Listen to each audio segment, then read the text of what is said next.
my father, who was a bureaucrat, had become a secretary. In 1980, when Indira Gandhi was re-elected, he was the first secretary that she removed. I had no active desire to join politics at all. I mean, to me, as I said, it came as a complete surprise that the Prime Minister could even consider me. People who claim to be internationalists suddenly become super nationalist. You know, beware of such people. And I ask people, if we were being accommodative, who sent the Indian army to the LAC? Rahul Gandhi didn't send them. Narendra Modi sent them. China is an exception. And it is an exception. And please notice, I said China, China. There is a phrase, war by other means. There is also, think of it, this is politics by another means. You think the timing is accidental. I mean, let me tell you one thing. I don't know if election season has started in India and Delhi or not, but for sure it has started in London and New York. Politics of India doesn't stop at its borders. Sometimes politics of India doesn't even originate in its borders. It comes from outside. Why suddenly, there's a surge of reports and, attention and views. I mean, were some of these things not happening earlier? You had to make a documentary. Many things happened in Delhi in 1984. Why didn't we see a documentary on that? Namaste, Jai Hind. Welcome to another edition of ANI Podcast with Smita Prakash. Today, my guest is India's External Affairs Minister, Dr. S. Jaisanker. An illustrious career of 38 years as diplomat, Dr. Jaisanker was India's ambassador in China, the Czech Republic, USA, Singapore, and then finally, Foreign Secretary. He was picked up by Prime Minister Modi to be part of his cabinet in 2019 as External Affairs Minister. The articulate Dr. Jaisanker is my guest today. Dr. Jaisanker, thank you so much for coming to the podcast. Every podcast that I've done, the comment section is filled with, when are you getting Dr. Jaisanker? When are you getting Dr. Jaisanker? So today I'm really That's happy. me commenting. Okay. I don't believe one word of that. So now I'm so glad and my team is thrilled that you're here with us today. And Seriously, pleasure to be here. Thank you. So I am going to get into the macro issues of policy matters and India's neighborhood and all in the second half of the podcast. Okay. The first half is basically a curation of all that I've been seeing on the comments section where people said, please ask Dr. Jaisanker this. So the question which most people had was that how did the transition take place from, being a bureaucrat, a career diplomat, to becoming a politician, joining Mr. Modi's cabinet? Mm-hmm. How did you make that transition? What tools did you employ? Well, I didn't make the transition. It happened. Mm-hmm. I mean, it happened because, as you know, I come from a bureaucratic family. We don't have anybody remotely in the family who's entered politics in any party at any time. It had not crossed my mind. I don't think it had crossed the mind of anybody else in my circle. And then, lo and behold, what happened in May of 2019 happened. Now, once I entered, I must say, in all honesty, I myself was very unsure. I mean, I had watched politicians all my life. One of the things you get to do in the Foreign Service, by the way, is you actually, perhaps much more than other services, you see politicians up close because you see them abroad. You're kind of working with them closely. You're counseling them. So it's one thing to watch, but to actually join politics, to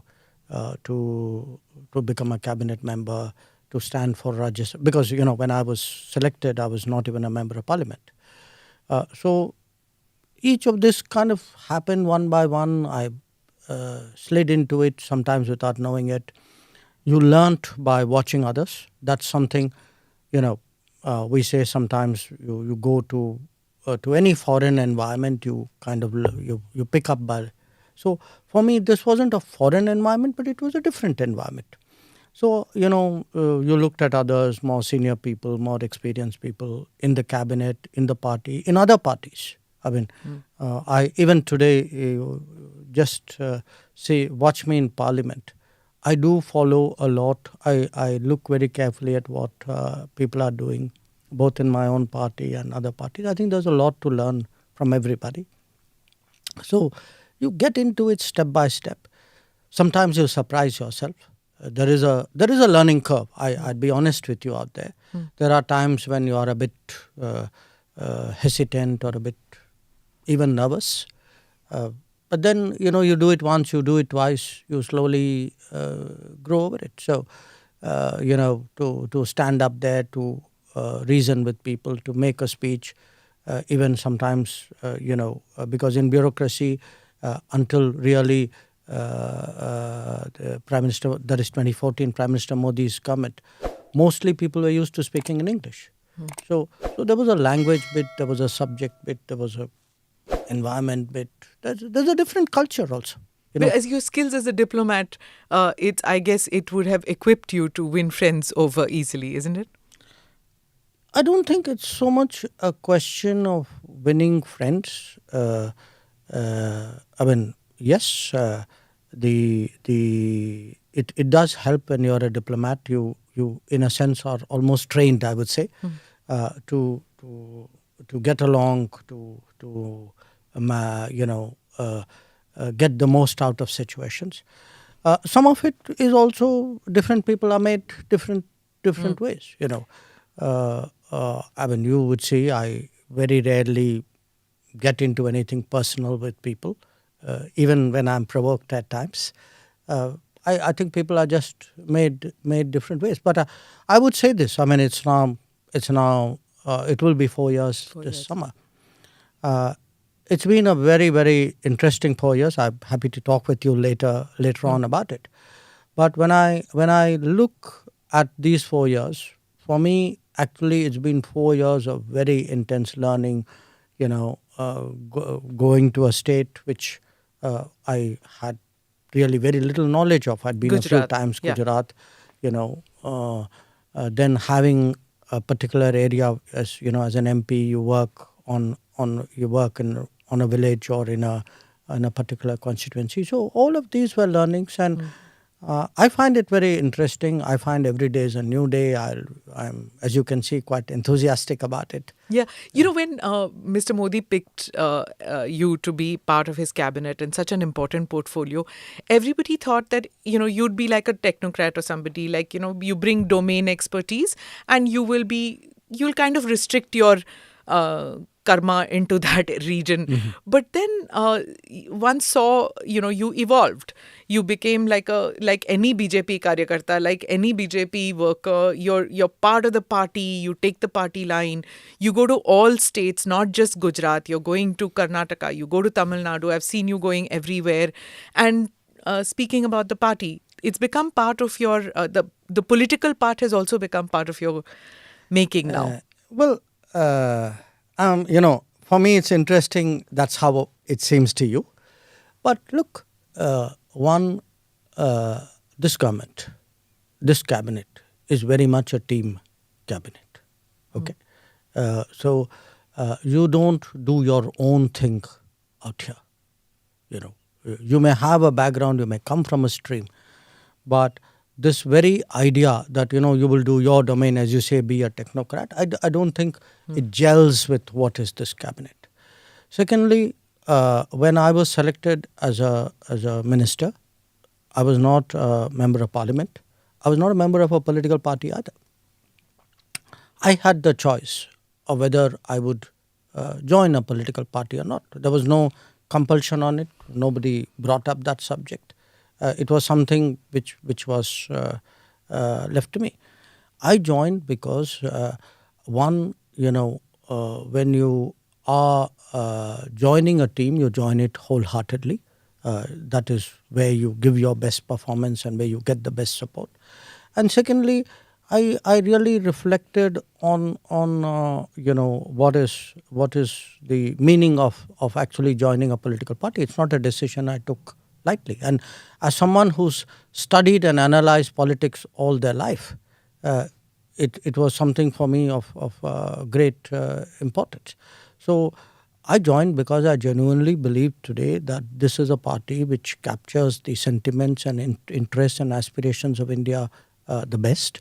And I get into other issues because, again, one of the differences moving from bureaucracy, from a department or a service into politics, you learn so much more when you are a member of the cabinet. Your exposure. Every cabinet meeting, there are, let's say, 10 items.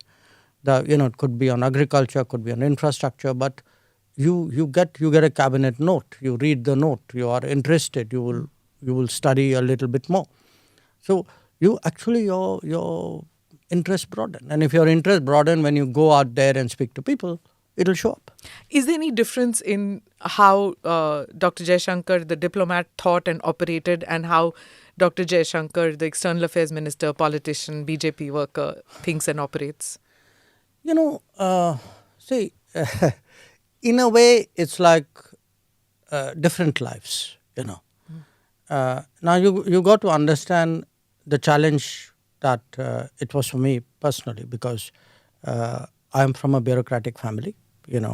My father was a bureaucrat. I have an elder brother who was a bureaucrat. My grandfather was a bureaucrat, and we have aunts and not aunts but uncles who were there. So our world, if I can put it to you this way, was very, very bureaucratic. Our goals, our dreams were bureaucratic. What do you mean by that? Meaning, if you had asked me, if you and I had met, which we had, let us say in 2010, and say, okay, Jaisanker, what's your dream?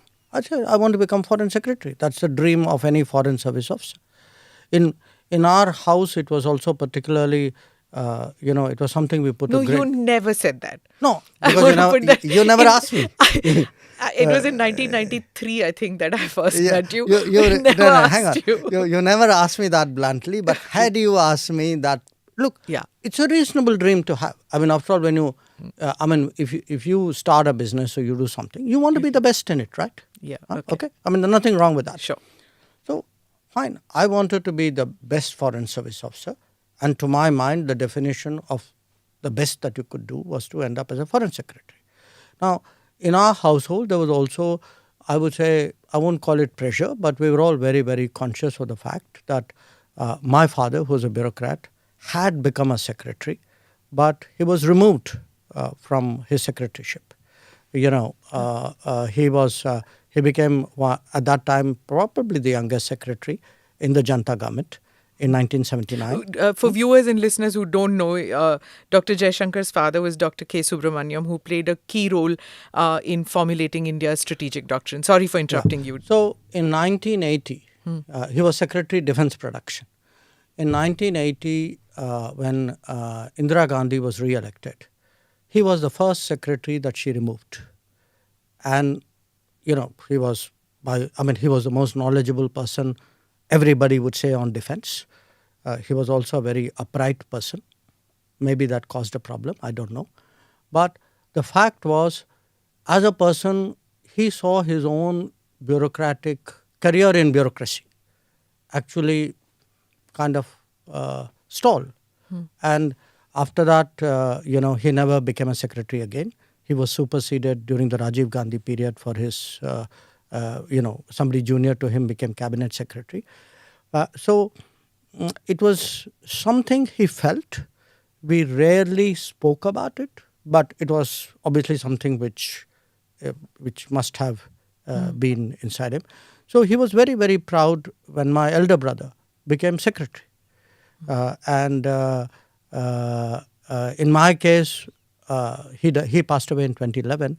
At that time, I had got what you would call grade 1, which is like a secretary rank ambassador. I didn't become secretary. I became after he passed away. But for us, at that time, the goal, you could say, was, okay, we must become secretary.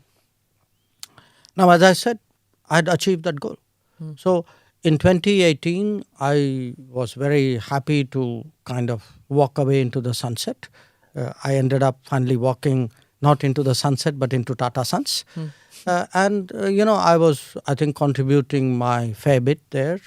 I liked them. I think they liked me. Then completely as a bolt out of blue, the political opportunity came.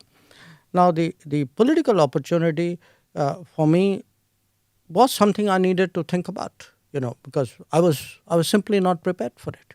So I did reflect on it briefly due to the pressures of time at that time.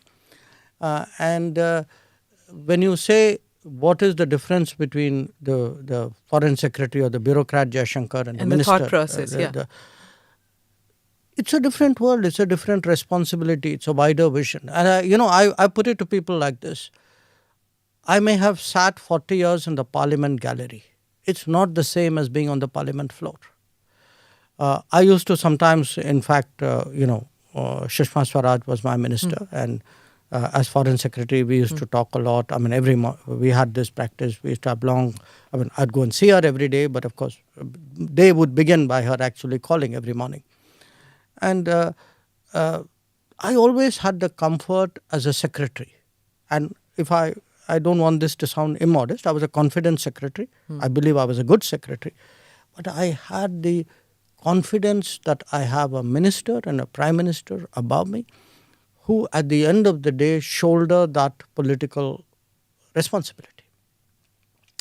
Now, come May 2019, that political responsibility is mine. It's a completely different feeling. As a minister, you have to look at it not departmentally.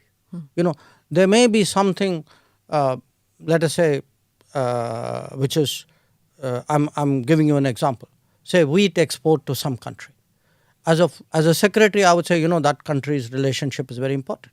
But as a minister, I'll have to say, okay, what's my own wheat prices looking like? What are the domestic concerns out there?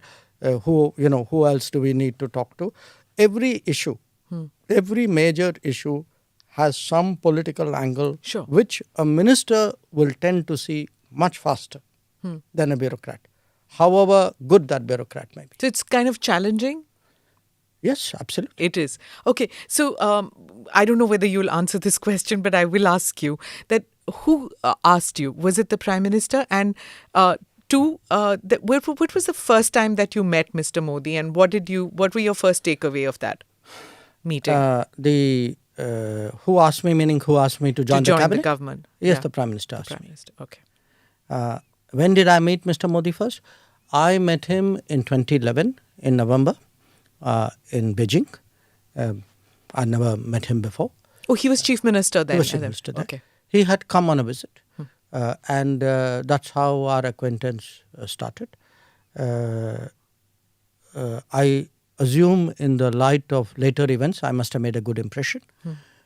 I can tell you, frankly, he made a very big impression on me because by 2011, I had already done.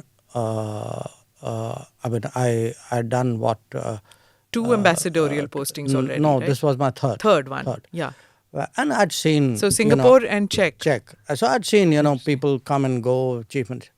I had never met someone better prepared, better, more serious, and also more. I found him very interesting. I give you and this is a person, by the way, we are meeting here for the first time. So we go through this business briefing, what he should say, who he's meeting, etc. Then he said that मैं आपसे अलग बात करना चाहता हूँ, कुछ राजनीतिक विषय हैं, उन पे भी मैं briefing लेना चाहता हूँ. It was a bit of a surprise. No chief minister had done that. And of course, he told me, I mentioned it in one piece I've written, saying, look, it's very important for me that I'm abroad. I may be from a different party, but I shouldn't say or do anything which is different, that too in a country like China. So it's very, I want you to brief me on key issues. And we were having our problems at that time. Even at that time, there was a listing problem. There was staple visas problem. They were not dealing with our northern command. There were, all these Arunachal. There was some Gujarati diamond. Yes, there was a bunch of Gujarati Surat diamond traders who had also been detained. He brought that up as well. After I was done with him, and we went for the meetings, and then we were riding in the same car. So he said, I have this habit. He said, मैं हर meeting के बाद मैं debrief लेता हूँ. और अगर आपको कहीं कुछ लगता है कि things are not okay, आप इशारा करिए. Okay. So I remember this because, for me, there is a certain manner of working which he has. He's all the time like gauging, sensing, very, very sensitive to this, very keen that he should not make a mistake, that he should convey things accurately, that the policy, that the nuances are captured. This was my first experience of him. After that, I didn't see him till he became Prime Minister. Okay. Is it the same now? Before he travels, after he travels, when you travel? Is it the same kind of thing? Foreign policy matters, you talk to each other, where he asks questions, you answer, you ask questions, he answers. Is that how it works? No, it is and it isn't. I mean, intrinsically it is the same, but it's now on a totally different scale and league. Sure. So now what happens is usually, we would strategize before, we spend, usually I'd say even not at the beginning of the year, but even in the previous year, we start thinking, what should we be doing? Where are we going? Who should we engage? That kind of strategy session. When it comes to something specific, it would be like we would go through the details of where we are going. What are the objectives? Who are we meeting? What are their objectives? So there's a kind of I would say strategizing and a game planning which goes well ahead, and then it's repeatedly visited, reviewed. So sometimes even in the midst of meetings, you would see us, one of us lean across and say something to him, or him doing the same. Or if there's a break in a meeting, we would have a quick confabulation. I mean, you could, since ANI films a lot of this, you would often see, there's a quick huddle where you're quickly saying something, we are updating, or he's sharing. He's, we can't hear though, because there's no microphone. Fortunate. Thank God you can't hear, because, that would kind of destroy our strategizing.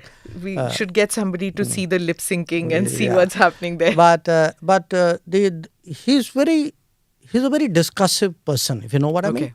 And he has views, but he's very open to, opinion, agreement, disagreement, improvement, mitigation.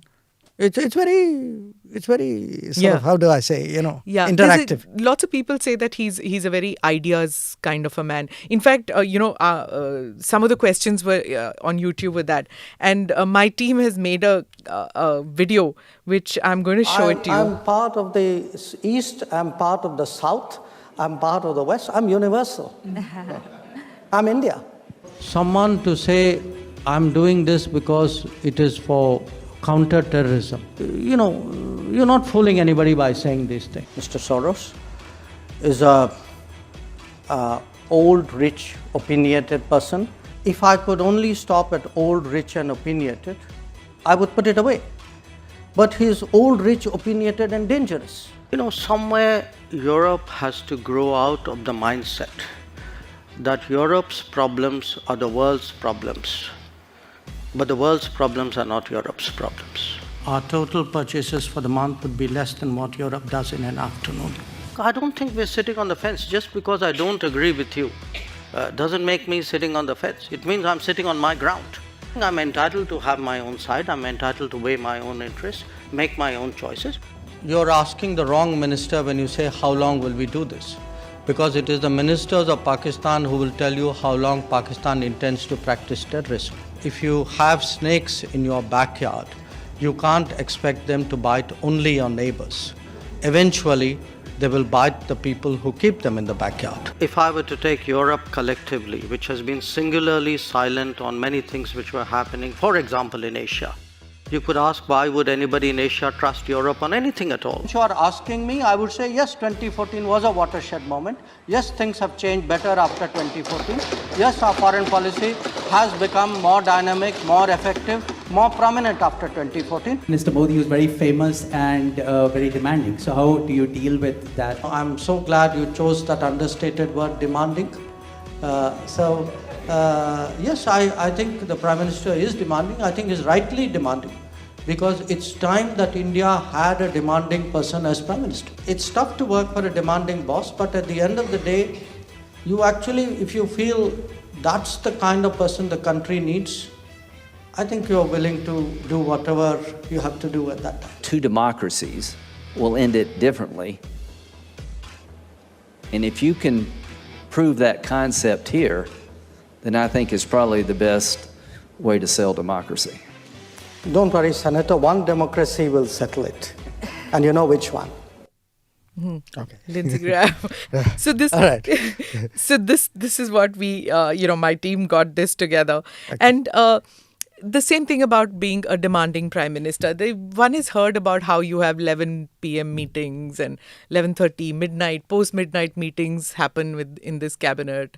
And it's like working, especially during COVID times when these crises happened, the Ukraine situation where Indian students had to be evacuated.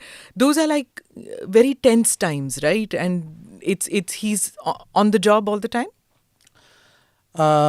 Well, look, I don't want you to get it wrong. It's not like you particularly want to meet or the meetings happen at 11 o'clock or late at night kind of thing. I think it's a situation, it's partly the Prime Minister's schedule.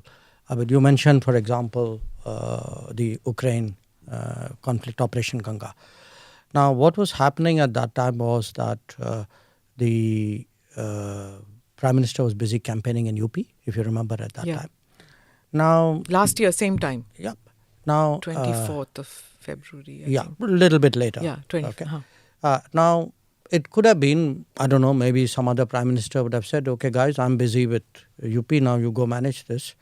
But I think it bothered him. He felt he needed to get a good sense. I mean, lives were at stake. So we would have situations where he would campaign the whole day, come back to Delhi. I mean, you could see sometimes, how exhausted he was. And then somewhere he would find that energy and the adrenaline. And we would meet late because he's come back late from campaigning. Sometimes the situation would call for it. I think I once mentioned this, maybe in one of those same occasions you showed me right now, where which was our consulate in Mazar-e-Sharif being attacked.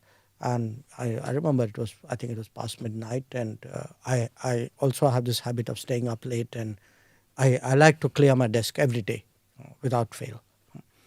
And in fact, he called up, and normally, some other guy comes up and sort of says the PM wants to talk to you. In this case, it was him. And so I think if there is something happens, he feels, he feels deeply about it. He sort of feels it's not like ask somebody to do something. He wants to know that it's being done. Now, mind you, having said that, I also say this as his working style, that once an objective is achieved or a mission is set or whatever it is, you get the space to then carry it out. Okay. So, say Operation Ganga, I mean, he would want to know what we were doing. He would sometimes give suggestions saying, अच्छा आप ये कभी इसके बारे में सोचा, कभी इसका भी देखिएगा, वहाँ भी ये करिए. But it was not like he was wanting to, get down. He trusted you with the details. And that's why, I mean, for me, the sort of, I would say, the pleasure of working with him. I mean, what does anybody need from a boss? You need from a boss somebody who gives you a goal with clarity, who, whatever their thoughts, ideas, etc. share. Then if you are the experienced operational person, you leave them to figure out how it is done. You take your feedback. You might want to course correct. But he gives you a lot of the space, and which is why I think if you look at the last 7-8 years of Indian foreign policy, we are able to move. I give you why Operation Ganga. I'll give you Operation Dost right now. Yeah, Turkey. Yes. Turkey. The earthquake happened. I think literally in a very, very short time, he wanted to know what are our thoughts. I kind of sent in our thoughts. I very quickly consulted, my people in my own ministry. And literally within a few minutes, we were told, okay, you got the go now, go, talk to NDRF, whatever. Yeah, tell in the 48 hours, if I'm not mistaken, that they were already there. We were less than 48. Less than 48, Less okay. than 48 hours. Yeah. You were talking about delegation and about getting things in order quickly. We've seen videos of the Cabinet Committee on Security, CCS meetings. It looks like this is the creme de la creme of the cabinet. Everybody getting together, very serious looking, very tough. And you all look like, बहुत पहाड़ टूट पड़ा है, कुछ होने वाला है, कुछ बड़ा. What happens in these meetings? We saw that Uri, Balakot, Pulwama, Ganga, Operation Ganga. We saw this during COVID times. How do these meetings take place? What happens? Does everybody input, output? What happens there? No, it would vary.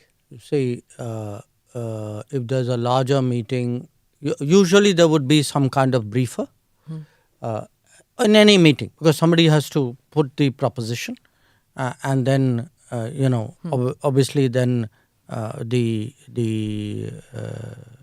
floor kind of gets opened up. Typically, the Prime Minister comes in sort of late, I would say. I mean, he allows people to speak before he actually says anything. That would be a norm. We may look very serious because usually when CCS meets, it's a serious matter. The routine CCS meeting, we have, Sure. If there is something which some agreement or purchase or something needs to be cleared, often you don't get the photo of it because you yourself would not be covering it. So you would not, most of the pictures you do have would be of occasions like Uri or post Galwan, where the situation is serious, and I think it's obviously reflected on our. Because there's no briefing after the CCS. We never get to know what happened. Yes, but you look, I think governments at the end of the day are supposed to focus on governance. No? So if you have, I mean, if there are decisions you made which need to be executed, you're not going to come and tell the press, guys, we just made this decision and that is how it is going to be executed. Okay. So now let me come to, when we were talking about how you do your briefings to the Prime Minister, you do your briefings to the Cabinet. What happens when you're with parliamentary committees? There is the opposition also out there. Parliament? Or in Parliament. But the parliamentary committees, there are opposition members also, right? The Parliamentary Committee on Foreign Affairs. Oh, okay. Consultative committee. Consultative committee. Sure. Right? So there are people from the opposition also in that. Sure. So how do you convince them about policy matters? Well, I have only experience of my own committee because both as Foreign Secretary and as EAM I've dealt with them. The way I deal with them is we take a subject, we tell them this is the subject. Normally we take something very topical and then we would have again a presenter. Often it would be the Foreign Secretary, could be some other secretary, normally not. Then I open it and encourage everybody to have their say. And then what would happen is, in some cases, the presenter may respond, but I would, as a minister, respond to every one of the comments which are made by every one of the members. Okay. So my intent of doing that is really, one, to underline to them that we take them seriously, two, not them seriously but their concerns seriously, two, it does help in kind of carrying them along and sometimes in convincing them, though politics is politics, so sometimes whether they're convinced or not, they would not admit it. Rahul Gandhi didn't get convinced by you. In fact, he said that, I think you were, I don't know the exact words, but I think he said that you did not know much about foreign policy matters. You needed to learn a little more. Well, let me put it to you more accurately. This wasn't at a parliamentary committee.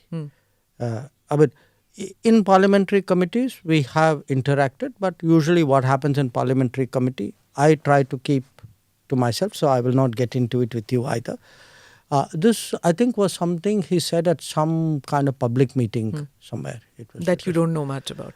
I think he, look, I cannot vouch for the exact words either, but I think it was probably in the context of China, if I China. remember right. Yeah, he's not convinced about China. Yeah, that but I he mean, thinks look, that now you are what- opaque about it.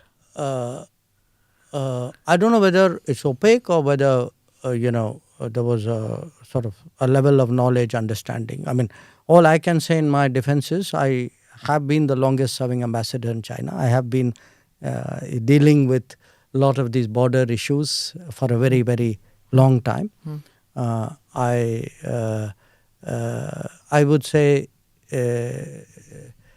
let me put it to you this way. I'm not suggesting I'm necessarily the most knowledgeable person, but I would have a fairly good self-opinion of my understanding of what is out there. Okay. But I mean, if he has superior knowledge, wisdom, I'm always, as I said, for me, life is a learning process. Superior knowledge, wisdom on China. If he has, I'm always willing to listen. Okay. And learn from Mr. Rahul Gandhi on China. If you think that that's a possibility, I have never closed my mind to anything, however improbable it is. Okay. All right. 4 years as foreign minister of India and 9th year of the Modi foreign policy. What is the report card like? I think it's a very solid report card. Number one, if you look today at our global standing, which is a very intangible measure of success, but it's a very visible measure of success. You ask yourself, 2023, when a Prime Minister of India, in this case Narendra Modi, convenes a meeting, walks up on a global stage, or a conference, how do people react? Compare it with even with him 5 years ago, perhaps with his predecessors, many of them. I would say today our global standing is clearly very much higher, is quite good, quite strong. Number two, strategically, I think there is today much greater clarity in our own thinking and in our own operations, and I say that as an implementer of foreign policy, that people know there's a neighborhood first. Neighborhood first means build your connectivity and your contacts, and this is your first priority. Then they know there's an extended neighborhood to the west towards the Gulf, to the east ASEAN, to the South Sagar, Central Asia. There's a set of policies which do that. Then they know there's a policy of engaging the major powers. They know there's a Africa focus. So there is today a lot of strategic clarity about our strategy, and that's necessary if you are serious about operationalizing it. Third, in terms of operationalizing it, we do today projects in almost 80 countries in the world. It's, most Indians don't realize how much we do abroad today. And those are often the test of our credibility. And there's been a huge improvement there, that projects which would often lie for years, unfinished, struggling for something, the efficiency of that has improved. On big global issues today, I think the expectation is that India would have a say, they would have a voice, they would have an opinion, and they would, if necessary, have more than that. And this could be climate change, it could be counterterrorism, it could be black money. I mean, you look at the big, it could be something like maritime security, even today trade, investment, that domain, technology. Then I would also, point to the fact that we have been able to very clearly demonstrate to the world that we are an exceptional international power, meaning we are willing to do things for others, perhaps more than most other countries are at this point of time. One is this sort of first responder record we have built up. Turkey is the latest. That if something happens, if it is reasonable, if it is within the realm of possibility, India is there early. India Operation is there Maitri also. Maitri, Yeah. Operation. I can give you So many, yes. a whole list of these. Rahat in Yemen, Yeah. Sankat Mochan in Sudan. But the COVID vaccine is something I that was touched coming. everybody. I was coming to that. Yeah. Those are one country or one region, Yeah. or one situation. If you ask me, a single thing we have done in the last 10 years which has shaped global views about us, I think it is vaccine Maitri. Yeah. That it's almost I would say it's almost emotional to hear what people come and tell you about that. And yet there was criticism at that time, if you remember, Dr. Jaisanker, because people said you haven't managed to, or we haven't managed to vaccinate all of our population, and here we were sending vaccines abroad. There was a lot of criticism then. I don't know if there was a lot, because I think people Domestically, at least, there was. I think there was loud criticism from the expected quarters. I would not consider it lot of criticism. It's very interesting in this country. You would have people who, when you do things, say, why are you doing it? When you're not doing it, say, why are you not doing it? If there's consistency, the consistency is in opposition to anything you do. Okay. The fact is, I think most people in this country understood that, it's the right thing to do. And let me tell you one thing.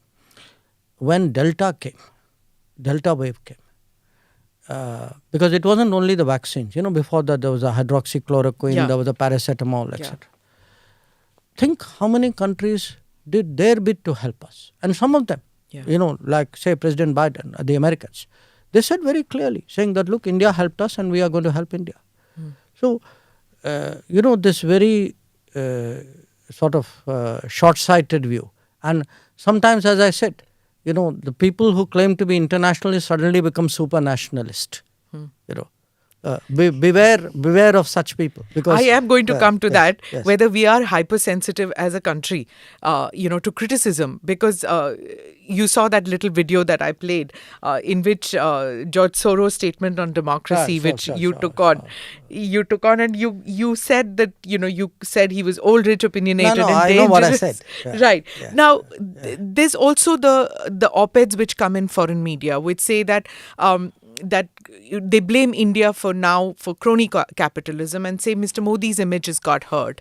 The BJP, on the other hand, says that there's a conspiracy against India, rising India, and Mr. Modi's muscular policies, sure. It would be nicer to have a meek and submissive India. Look, Smita, I have dealt with the world for a long time. I have dealt with the media. I even had a media job at one point of time. Okay, I want you to step back. Don't think incident by incident. They say this, something happened. You said this. They said this. The media said. I don't want you to do that, because you're really losing the woods for the trees. I want you to step back and think the last 9-10 years. Okay, what you have from different quarters is, an episode there, a decision here, an adjective added here, a photograph done there. It's like drip, drip, drip, drip, like water on stone. The whole idea is to shape your image, your collective image. Shape it in a way in which you're made to look extremist, you're made to look unreasonable, you are made to look as though, you're not part of this, what is otherwise a great, good, progressive world. Okay. Now, it happens in different ways. Every time we make a major decision, you talk about us being hypersensitive. I would put it to you, look at the hypersensitivity of the media. Look how people jumped up and down when Article 370 was Abrogated. decided upon. Now, or even this example that millions of people will lose their citizenship. And then see sometimes the dishonesty of The it. CAA one that you're talking See about. the dishonesty of it. You had reports, and I'm not personalizing it. I've got nothing against individual A or B or newspaper A or B, but each one of them has contributed their bit. Okay. You actually have people who would suggest problems in Assam are because of Narendra Modi. Now you and I know, come on, this is Indira Gandhi's time. Okay, but that is whitewashed. You have people who say, oh, there's serious problem with judiciary because there's an ex-chief justice who's now entered parliament. Is it for the first time? No, there was Ranganath Mishra did it earlier. So, our institutions come under attack. Suddenly, as I tell people, say what you will for me. To me, which one of us doubts our election commission? Which one of us goes to vote and thinks the result is not what is true and capturing the integrity of the process? And yet what will happen? That comes under pressure. So there is an attempt, and it's a very, very clever attempt, and it takes different forms. We had a very, very tough time during COVID. So are you saying it's all coordinated? No. I think there is a mindset. I think the mindset, I would say there's an ideology. I give you the example of COVID. Okay, I grant you, we went through a horrible time in COVID. Many of us lost people in our families, friends, acquaintances. Look at the coverage of our COVID. Did people not die in other countries? Did we see that coverage out there? Did you see that kind of photograph from other countries? You heard of bodies piled up in parking lots in other countries. Yeah. So I'm putting it to you this way. Look, I do think that one of the challenges today is you have, due to, in my view, and you may or may not agree with it, over 70, 75 years, what has happened is actually democracy has worked in this country. And the proof of democracy working in this country is cities, if you look, where is your leadership coming from? They are no longer the people necessarily from big cities and English-speaking schools. Okay? They are people of a different background. And again, I'm not talking individual here. I'm talking of a generalized phenomenon. You look at the mindset of this society. This society today has become much more assured about what it believes in. There was a time when actually you kind of kept that as though, you're not supposed to talk about your cultural beliefs in front of other people. So you actually have a huge Did you experience that when you were in JNU? Not talk about Indian culture. JNU, that was in the 80s, no, 70s. In the 70s. Look, you're diffident about your own culture. I saw this comment in which you said one of the greatest diplomats that India has was Lord Krishna, and there was Lord Hanuman. You mentioned him also, and it's not something that is spoken about in diplomatic circles, and even in the media, the beat journalists would never think of diplomats, and not even you. And when you think about it, your background, your journalism, your education. Well, yes and no, because It's a socialist hub. No. I also had a lot of home education. Okay. Say JNU was different. I was 18 when I went to JNU. Okay, and JNU was very, very firmly leftist at that time, and I think everything at 18, what you intuitively believe is either formed by your friends and acquaintances or what is reflective of your home. And definitely in our home, my father, who was a very strong influence on us, was very distrustful of ideologies and people who he believed were not, who did not have the loyalties in our own country. Such as? Well, you look, you're not talking. Remember, he had his own views about what was happening in the 40s and 50s at that time. Who was for the national movement? Where did different people, how did they switch? Remember, at that time, China, there was a big China Cultural issue. revolution. I mean, we are. Oh, okay. You're talking the war and things. No. Yeah, war, or the post-war. revolution. Okay. Yeah. So he particularly, I think, he was very, very distrustful of the left. So of the communist left. Huh?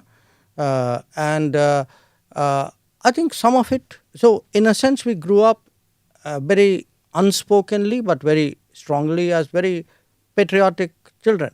You might say. We kind of went to these military institutions. I went to Air Force School, to King George's Bangalore Military School. My siblings went to, some of them went to Naval School, to Sardar Patel Vidyalaya. So I think that was the kind of mindset I took into JNU. So in fact, in JNU, which was a dominantly leftist outlook, where the teachers, the students, the administration, everybody was very leftist. My lot of people, my cohort were the first set of people who actually politically took on the left. Okay. And actually we had a meeting, we had an election even where the then Prakash Karat was the SFI candidate. He won one election, he lost one election. So I Where did you stand in that? Oh, I was very clearly with what was called the free thinkers. Free thinkers. Yeah, free thinkers was a assortment, because other than the left, there was no other political. And there was no tukre in those days. No. All that came very much later.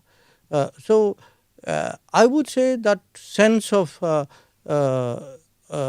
nationalism, connection to country, this was kind of instilled in us. On the cultural question, it was very interesting. When I did my book, I have a chapter on the Mahabharata in the book. And one of the Delhi journalists asked me this question, said, I find that a very surprising. I said, yeah, partly because maybe you don't know me that well. But we learned, all of us, I'm talking my siblings as well, we read Mahabharata very early. In fact, very often it was the subject of discussion in our house and we approached, a lot of it was approached as strategy, as, in a sense, what our own epics. And by the way, we were a very, I would say, cosmopolitan household. It wasn't, the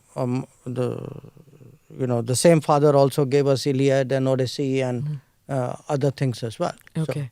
So you had Homer on one side and you had the Mahabharata on the other side. And a lot of things in between. And a lot of things. Yeah, sure. Okay, I'm sure you had Plato and Aristotle too. I'm a political science student. Yes. I actually studied those. Yes. Yeah. Yes. So I'm going to come to this whole thing about the sensitivity issue. Do you feel that, because many say that ban this and ban that, do you believe that that is a solution to it? Banning a documentary here, banning a book there, asking a channel not to broadcast in India? No. Look, I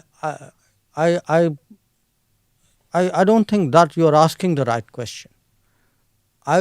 I'd ask you a counter question. What is it we are debating? We are not debating just a documentary or a speech that somebody gave in a European city or New York. a newspaper edit somewhere. We are debating actually politics which is being conducted ostensibly as media, as so. There is a phrase, war by other means. There is also, think of it, this is politics by another means. I mean, you'll do a hatchet job. Then you want to do a hatchet job and say, well, this is just another quest for truth which we decided after 20 years to put out at this time. So I mean, come on, you think the timing is accidental? I mean, let me tell you one thing. I don't know if election season has started in India and Delhi or not, but for sure it has started in London and New York. Okay. So this is what it is that, there's a lot that is being said, that the rise of Mr. Modi and consequently the rise of India. These two things are happening at the same time, which is not acceptable to people in these Western capitals that you're talking, and certain Indian quarters too. Do you agree with that point of view? I mean, do you doubt it? I'm asking you. No, look who welcomes Because it. Ashley who are Tellis, you know Ashley Tellis, right? Who are He's cheerleaders? your No, friend. let me Yeah. answer your question. You know what is happening is, just like I told you, this drip, drip, drip. How do you shape a very extremist image of India, of the government, of the BJP, of the Prime Minister? Huh? I mean, this has been going on for a decade. Okay, let's not have illusions about it.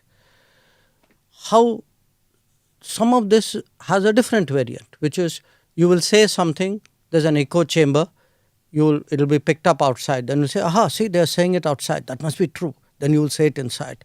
So there's a ding dong going on. See, look, this is a globalized world. People take that politics abroad. Politics of India doesn't stop at its borders. Sometimes politics of India doesn't even originate in its borders. It comes from outside. Ideas come from outside, agendas come from outside. Otherwise, please tell me why suddenly, there's a surge of reports and, attention and views. I mean, were some of these things not happening earlier? I mean, I gave you the example of Assam. Yeah. I mean, people speak about, okay, you had to make a documentary. Many things happened in Delhi in 1984. Why didn't we see a documentary on that? If that was your concern, that you felt suddenly one day, okay, I'm very humanistic and I must get justice for people who have been done wrong. So look, don't kid yourself. This is politics at play. This is politics at play by people who do not have the courage to come into the political field. They want to have the Teflon cover saying that, I'm an NGO, I'm a media organization, etc. But they are playing politics. You know that, I know that. How does BJP react to this? Is it, or your government for that matter, is it is it a reactionary measure that you have to take? How do you counter this? I think we will put our point of view across, and as should be rightfully done in a democracy, eventually the public will give its verdict. Which is the electorate. That's what it's only by the ballot that these things. If he gets re-elected, that means that they have been proven wrong. Is that it? Is that what you're saying? Look, I would say yes, among other things, because in a democracy, don't you trust the ballot box and the people's verdict to be the final opinion? I do.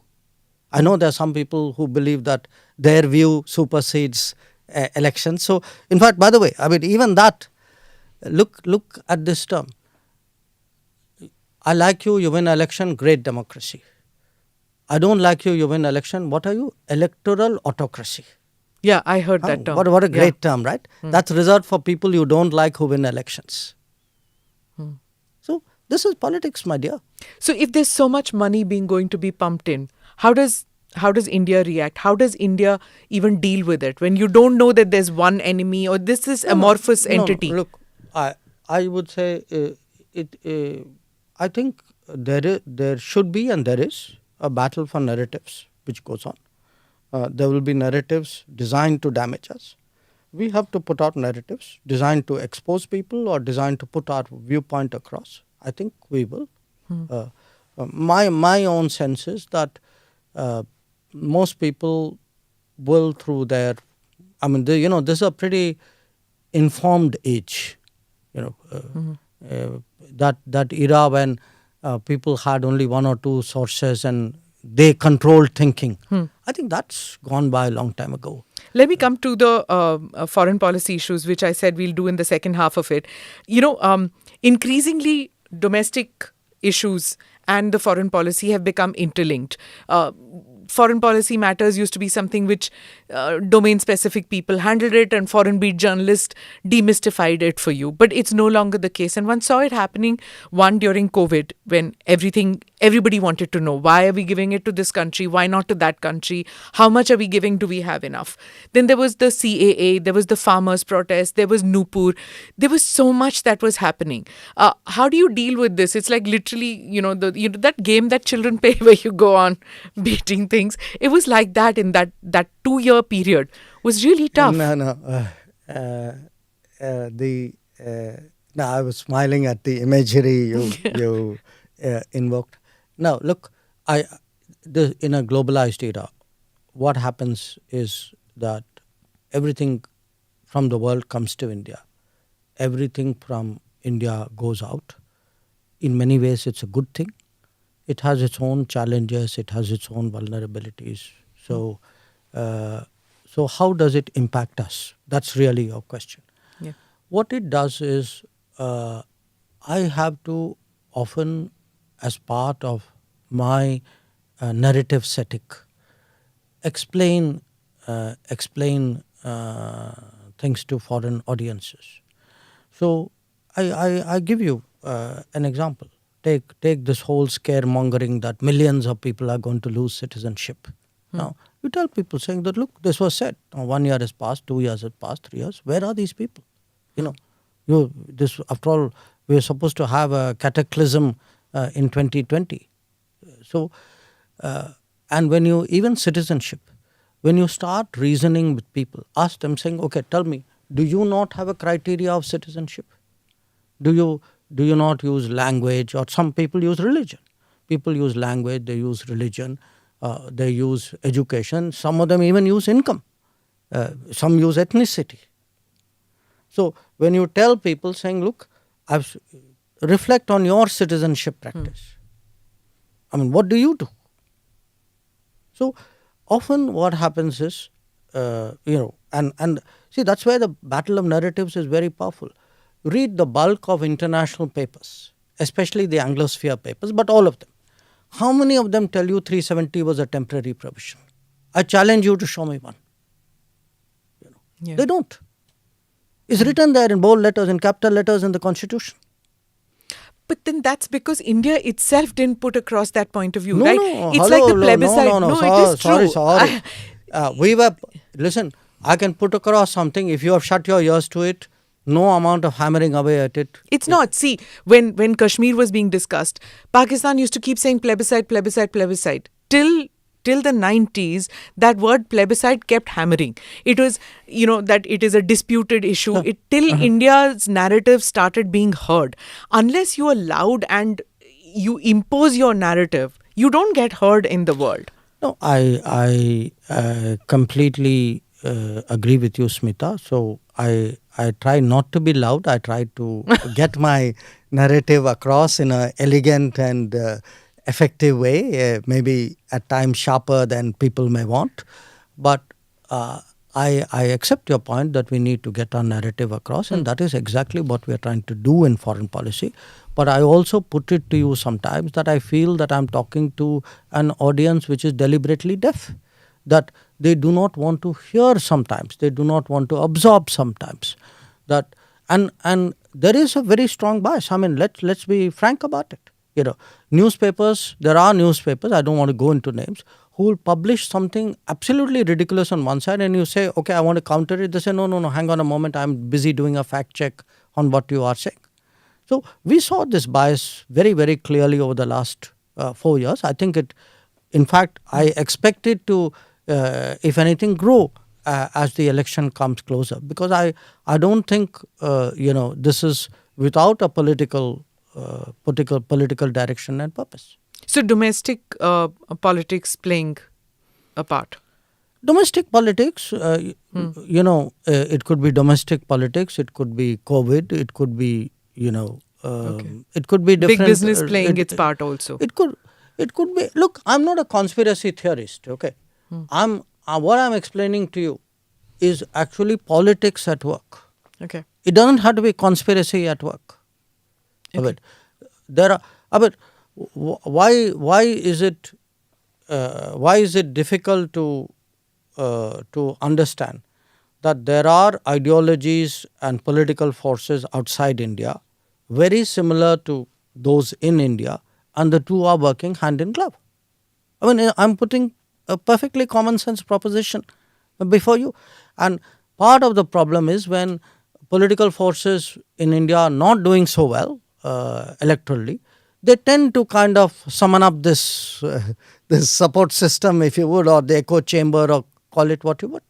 They are the Congress party is saying that that the Indian government is the Modi government is defensive, reactive when it comes to China. That neither Mr. Modi nor you even mention China. You just say eastern neighbor. Hello, please. Then they must have some problem understanding words beginning with a C. Please look at everything I've said. That's not true.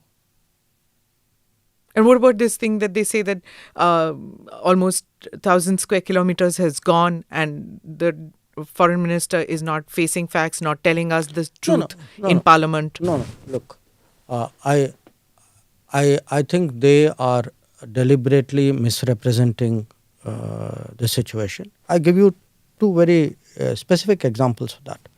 You remember that ho halla which happened on a bridge? You know, they were building a bridge in Pangong Tso. Yeah.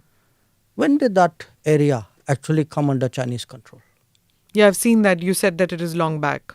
I'll tell you when it came. The Chinese first came there in 1958 and Chinese captured it in October 1962. Now you're going to blame Modi government in 2023 for constructing a bridge which the Chinese captured in 1962? And you don't have the honesty to say that is where it happened. Or let me give you another example.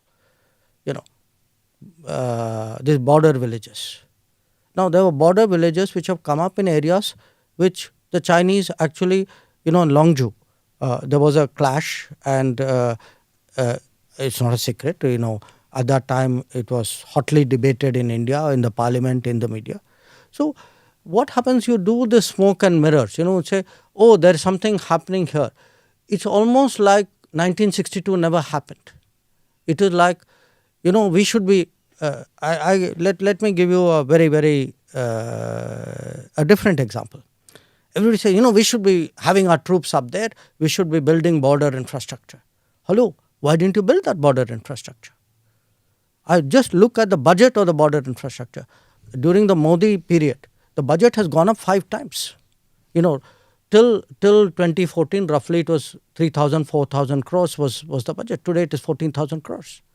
If you look at the roads which are built, you look at the bridges that are built, they have doubled or tripled. You look at the tunnels which are taking place. I mean, this government is serious about border infrastructure. Whereas we know the underlying thinking earlier was, let's leave it like that, then the Chinese can't come inside. Which meant you had no intention of contesting them when they came. So, I find it very thick that, look, I don't think, personally, I would get into a blame game. What happened in 62 happened. But if you now want to whitewash all that and say everything happened only in 2020, I have to call you out, no? So you're fortifying the border, the boundary, India-China. So does that make China now the biggest threat to India? Are we in a state of a quasi-war-like situation, conflict-like situation? No. Look, where are we? No. I first of all, I'm not using the word we are fortifying it. I think we are legitimately building our border infrastructure because they have built their border infrastructure. In my view, we should have done it 25 years ago. Again, we are reactive, that means. I mean, Your words, Dr. Jaisanker. No, not at all. Look, they are the bigger economy. I mean, what am I going to do? As a smaller economy, I'm going to go pick a fight with a bigger economy. It's not a question of reactive, it's a question of having common sense. So, secondly, please bear in mind one thing. We had an agreement that you're not supposed to bring military to the border in large numbers. So, by that logic of yours, I should be the first to break the agreement. Why not? No, why should I? Because it doesn't make... Look, please understand... Why are we always the ones not breaking an agreement and it's always the other side breaking the agreement? No, Smita, I think you need to sort of take a very Okay, non-aggressive. considered view of this. Okay. Why do we reach agreements? We reach agreements because it is in our interest to stabilize a border or a situation.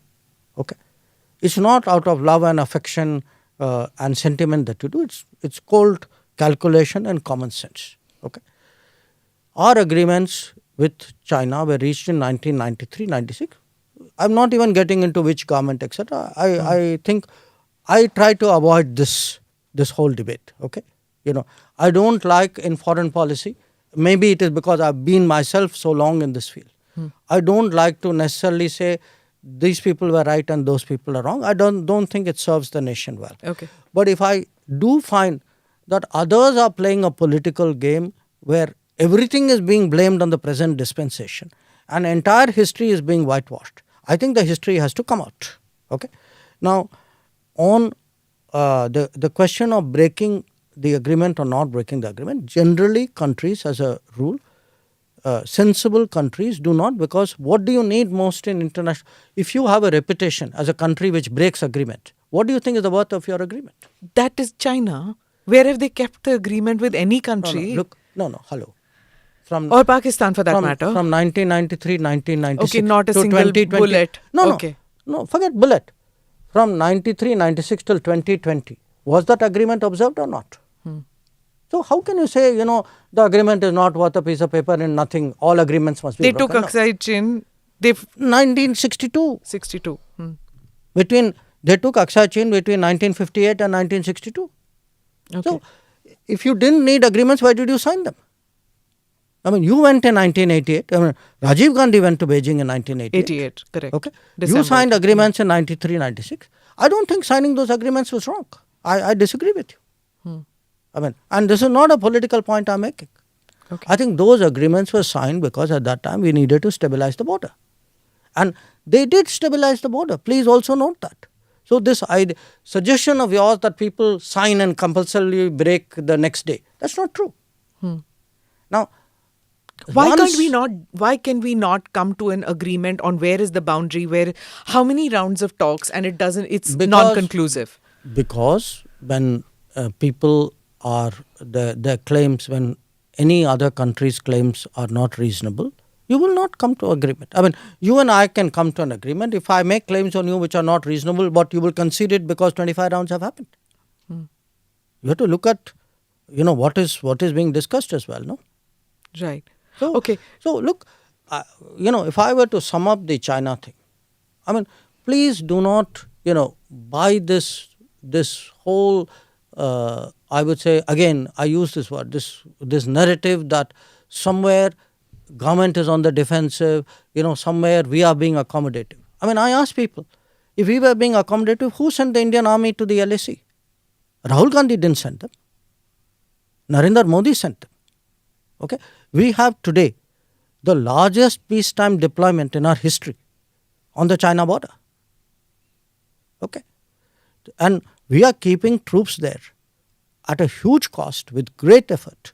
We have increased our infrastructure spending on the border 5 times in this government. So now tell me, who's the defensive accommodative person? In fact, the question you should ask is, who's actually telling the truth, who's depicting things accurately, who's playing footsie with history? I think those are the questions which should be asked. Okay, let me go to Pakistan. And there's a number of people who are now expressing serious concern that here is a nuclear nation which is on the verge of an economic collapse. If that happens, it's in our neighborhood. Are we ready? The influx of people who might come into our country, how do we deal with this situation where this country could collapse? No, I think, Pakistan's future is largely determined by Pakistan's actions and by Pakistan's choices. I mean, nobody reaches a difficult situation sort of suddenly and without cause. So it is for them to find a way out. Our relationship today is not one, where we can be relevant directly to that process. If I were to, for example, compare it to Sri Lanka, I would say it's a very different relationship. With Sri Lanka, still there is a lot of goodwill in this country. There's naturally a neighbor's concerns and worry, but there's also a feeling. Look, we have to help them to get through this. Tomorrow, if something happens to some other neighbor, that would be the case as well. But what the sentiment in this country is about Pakistan. Yeah. You were talking about these concentric circles when you said the neighborhood, and then there's the second. One of the most dramatic achievements of your foreign policy has been India's newfound status and reach out to the UAE, to the Islamic world, to the Kingdom of Saudi Arabia. That's been quite an achievement. When was that decision taken to reach out? Because otherwise, all that one heard was that OIC has something to say on Kashmir. That was the maximum that one heard, even though there was this large Indian people of Indian origin living in the Middle East. I would say I started hearing it first soon after I became Foreign Secretary, so it would have been early 2015. It is possible that the Prime Minister may have had some thoughts and discussed it with other people before I came back to Delhi. I can't vouch for it.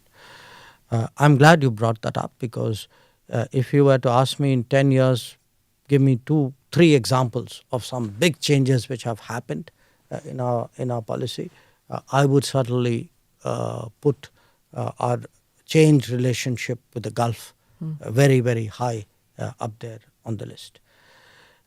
Why didn't it happen earlier? My own sense, if we want a very, very honest answer, is I don't think people were strategic earlier.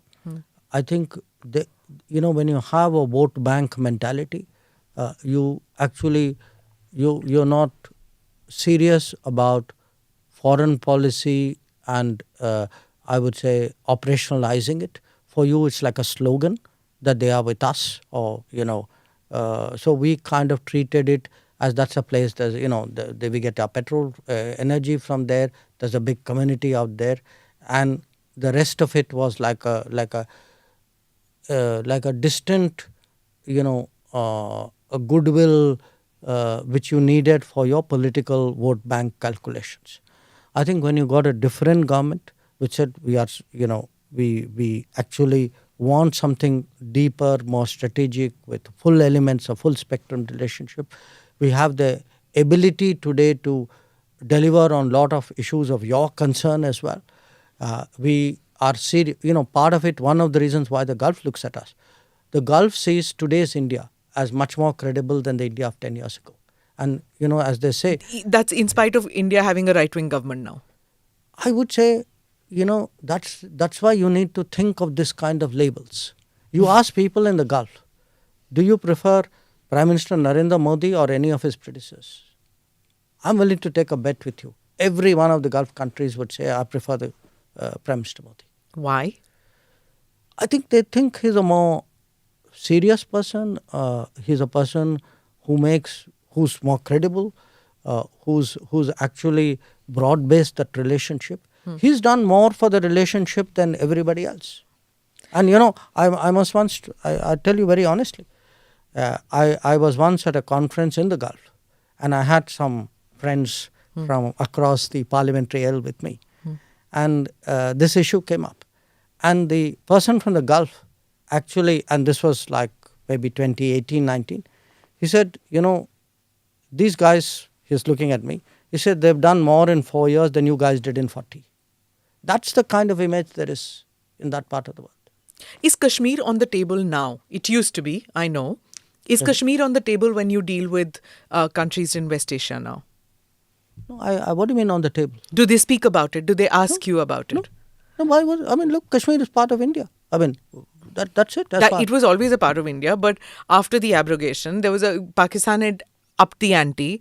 Does that matter at all to these countries? No, it doesn't come up in any of my conversations. It doesn't come up. Okay, I'm going to go on to these new partnerships. Okay, the new partnerships that are happening, the Quad, the I2, U2, India SCO, India ASEAN, all these which are happening. The opposition tends to say that though India is now partnering in all these groupings, where is it going? Is it just, are these just talk shops? It's going well, it's going up. It's going good. So what's the problem? that these are just talk shops and these are places where nothing gets done actually. That India doesn't, this whole thing about, Vishwa Guru and things, where India is just No, posturing. listen. The opposition has to say things. No, they are opposition. Why would that be the basis for any serious question on your part? So where are we headed in as far as G20 is concerned? It's become a people's movement. No, hang on. Make up your mind. Are we talking G20? Are we All talking the- Quad? No, they're very different. So I2U2, BRICS, SCO. No. Look at the number of partnerships that we have now. Okay. All right. Very good. Let's stop there. Why do we have so many partnerships? Answer: because we get along with so many people. How are we able to manage different kinds of partnerships? Maybe because we're good at it. Maybe because they see value in us. Are they delivering things? Well, it depends on them. Take Quad, for instance. Definitely Quad has delivered on a number of issues and likely to deliver on many more. In the case of I2U2, it has just started, but already there are projects on food security and renewable energy which have come out of it. In some cases like BRICS, which by the way was not started recently, it has an old history, they are not meant to be necessarily translated into specific outcomes. Often they express a collective position on a set of issues. So I think it depends on the forum concerned. I think you can't club all of them. It's not a one size fits all. But if I mean, as I said, the opposition will say what it will. But you please go out there in the world. I've just come back today from Australia. Yeah. People regard Quad as probably the most important strategic foreign policy development in the last 20 years. Yesterday you were in Sydney. I mean, you just were in Australia. Today you met with Senator Chuck Schumer. And there's this whole talk that, India has moved so close to the Western Bloc that our position, which was centrist with non-alignment, no longer exists. Is that over? Well, people who say that must have been on a holiday through January when we had 120 countries, mainly from the global south, engaging us in what I think was probably the largest such exercise going on in the world. And yes, we have very good relations with the US, generally with the West. I don't think there's any reason for us to be defensive about it. I think it's in national interest. In fact, if you look at the big changes in the world, this is something which has been very much in the making, especially in the last decade. But in all of this, please see how strongly our relationship with Russia has held steady. So, surely you do not suggest that our relationship with Russia is any the less over these years. So Prime Minister Modi told Putin that, this is not an era of war. War is not going to be the solution, to problems. Do you feel that the world is seeing it like that about the Ukraine crisis? I think the world is still very divided. The sentiment that Prime Minister voiced is a widely shared sentiment. It's also a sentiment which is particularly strong in the countries of the South. You asked me what is the voice of Global South, what was that about? Look, today you have a huge number of countries in Africa and Asia and Central America, Latin America, Caribbean, Pacific, who feel that our issues are being put on the side and the entire oxygen is being sucked up by the Ukraine conflict. So nobody is really worrying about whether I get food and what cost I get food, what's happening to fuel, fertilizers, debt. And today, remember, even middle income countries are going into debt. Okay. So what we want to do, and I think that was very much on Prime Minister's mind, he wants somewhere to create a momentum for peace, if you would.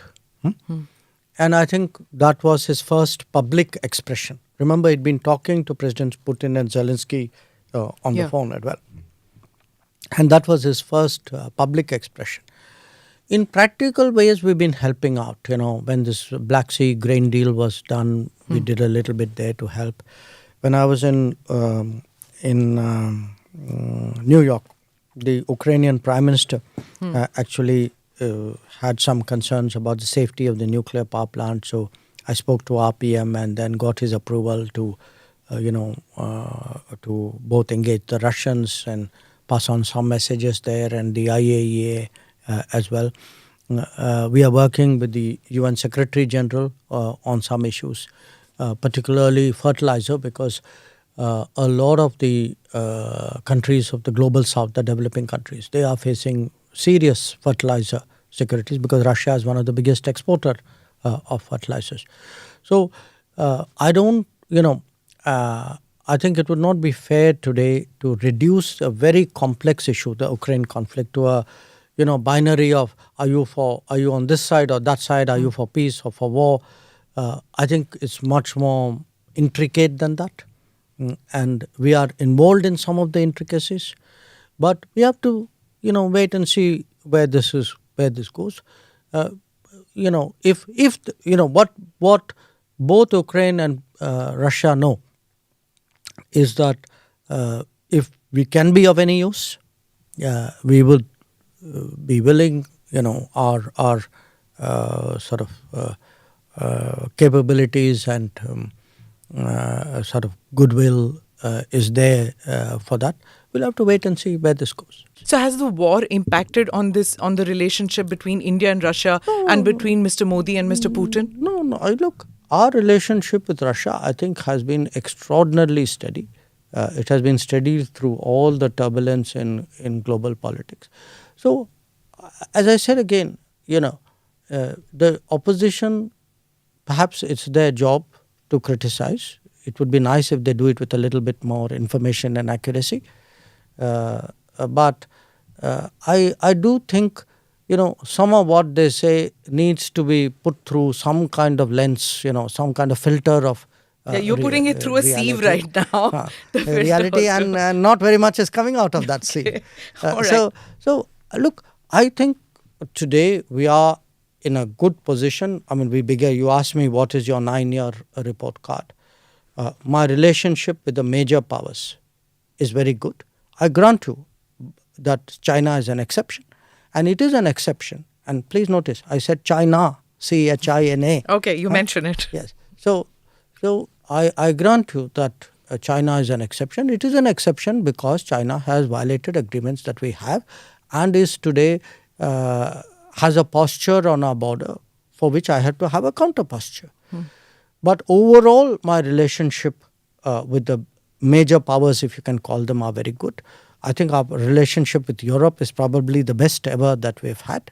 Our relationship in the Quad has really been a very, very effective mechanism. You were in Australia, Dr. Jaisanker, there have been attacks on gurdwaras and temples in Australia, Canada, UK. On temples. On temples. And in Gurdwara in Canada, there is temple in temple. Temple in Canada. Okay. Yes. So, how are we going to react to this? Or no, we have taken this up, and we have cautioned these governments that these are very radical extremist forces at work, and that they need to respond to it appropriately. Okay.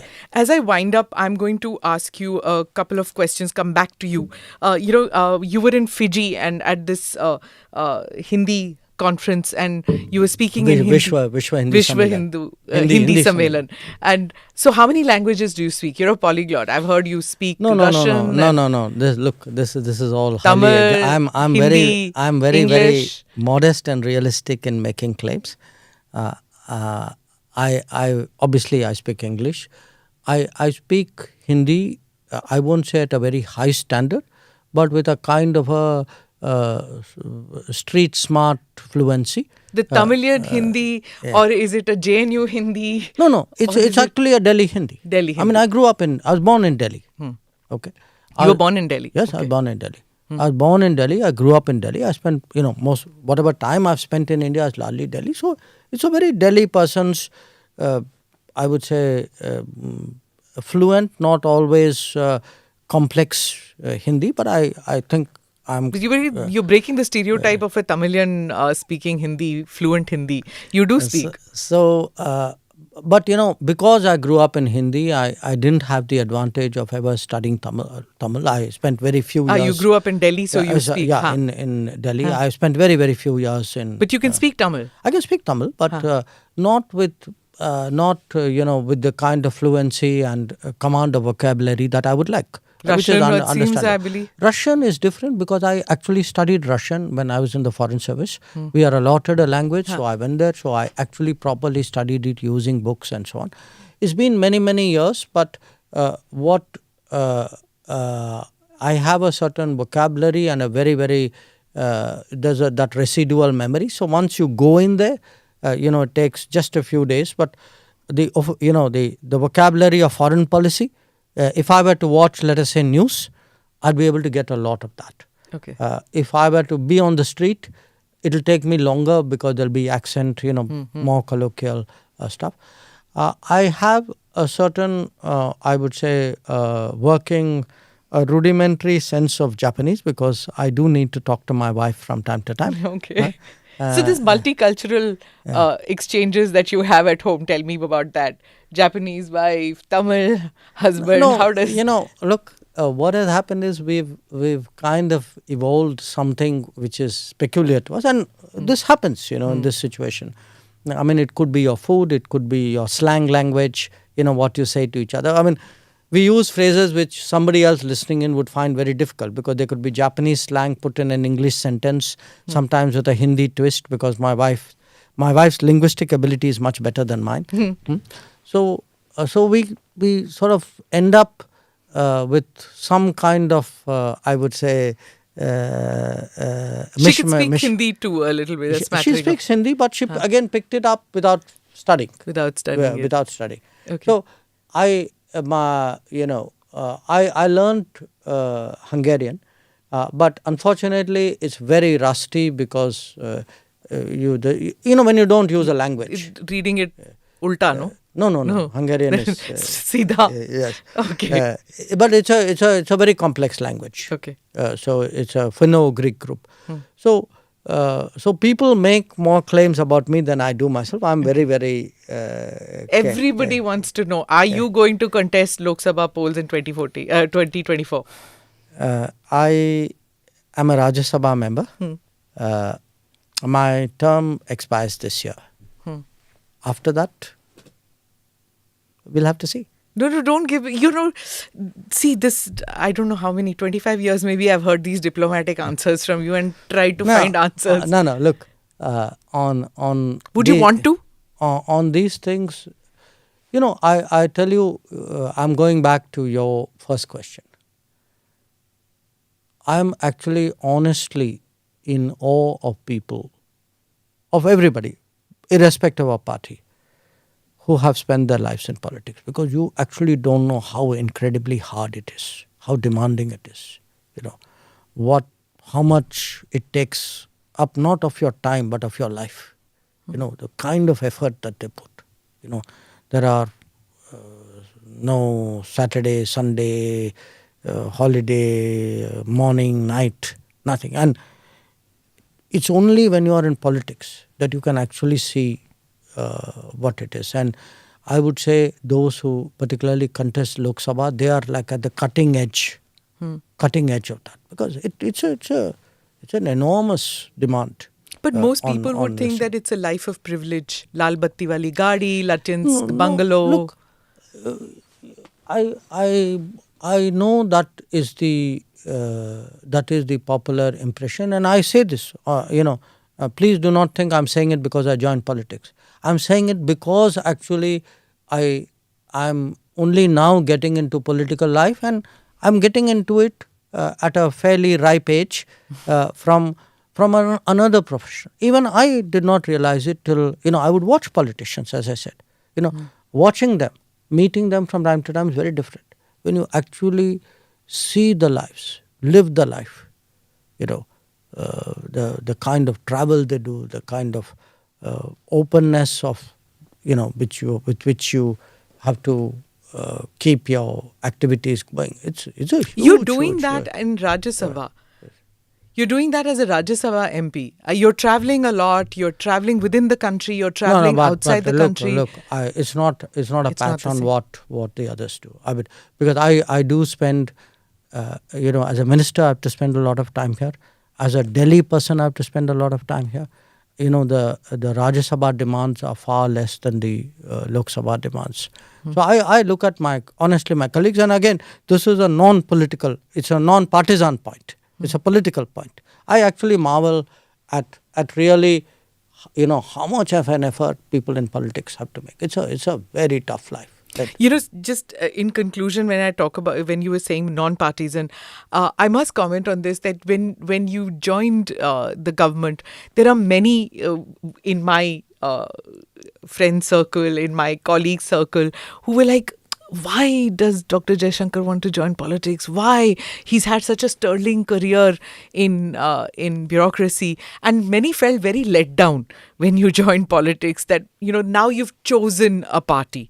You represented just India, but now you've chosen a political party. And in 2014, there was a kind of a watershed moment, and maybe even 2018 later, 2019 too, where even Mr. Modi brings that out in many people. That people adore him and they're like him a lot. And on the other side, they feel that, no, not him. So when you chose to join the BJP, you made that choice. You moved away. Did you feel you lost friends at that stage, or many people who moved away from you? No, look, as I said, I gave it a lot of thought. Remember, I became minister at the end of May. I think I joined the party, I can't remember the exact date, but I must have thought about it roughly for about a month, thought about it means not like every day thinking about it, but I gave the matter thought. I joined because my sense is that they are the right party at the right time for India's rise and progress. Because at the end of the day, when you ask, so what are you in it for? After all, which one of us would not like to say, I also made some difference somewhere? The country went up, and somewhere you can debate how much. Played a role. You played a role. So, I had no active desire to join politics at all. To me, as I said, it came as a complete surprise that the Prime Minister could even consider me for such a job. And I became a minister before I kind of entered a political party. So I would be somewhat different from many other people, who may have also been in bureaucracy before they went down that route. I do feel sometimes that the argumentation, the debate, sometimes the relationships, the civility, especially in Delhi, is more polarized than it should be for the people concerned or for the good of the country. But sometimes that is the way it is. You're a pakka Delhi boy. You've also lived in Washington DC. I think it was Reagan, right, who said that if you want a friend in this... Truman who said He said, get go a dog. Get a dog. Yes. Go get a dog. Do you feel that about Delhi too? No. Look, I still I do not get the time to socialize anymore. I snatch, hello there and a cup of coffee here sort of thing. But I wouldn't say that. Maybe some of this are arguments with people I've known for a long time. So I know what you are saying. I know there are many people who you and I have both known for a long time. Yeah, decades. Decades. Who have political preferences which are very different from mine. But, my understanding of what our life in a democratic society is supposed to be is that, you each have your viewpoint. I don't necessarily build my friendships on party positions. Do the others do the same? Others meaning? The others, those same people who are unable to keep up with those friendships because of your political decision? I honestly don't know the answer. I think that's something you have to ask them. I mean, I do accept that, in the last few years there would be people whose political feelings are so strong that it may be coloring the vision of me. But I would say at least my closest friends, many of whom, by the way, are not BJP supporters or Modi supporters. My really closest friends, I have not seen that happening. What is your day of last question. When you want to chill, when you want to relax, what do you do? Read a book, music, go for a meal? No. What do you do? Look, I read a lot even otherwise. I don't need, because I'm on a plane. If you're in planes. And you fly commercial. You don't even take a special aircraft. Yeah, I fly commercial as far as I can. Yeah. And you're the old fashioned. You carry books. Yes, I carry books. You're not a Kindle person as yet, or you're not all that. You still carry those old fashioned. Yes, because books, at least I'm old fashioned. I do watch movies. I usually download it on my I've never seen you watching a movie in a flight or chilling with a movie. I've always seen you with books. Maybe we should fly more together. All right. On that note, thank you so much for this conversation. Thank you. It was a pleasure. Thanks. Thank you for watching or listening in to this podcast. Do like or subscribe on whichever channel you have seen this or heard this. Namaste. Jai Hind.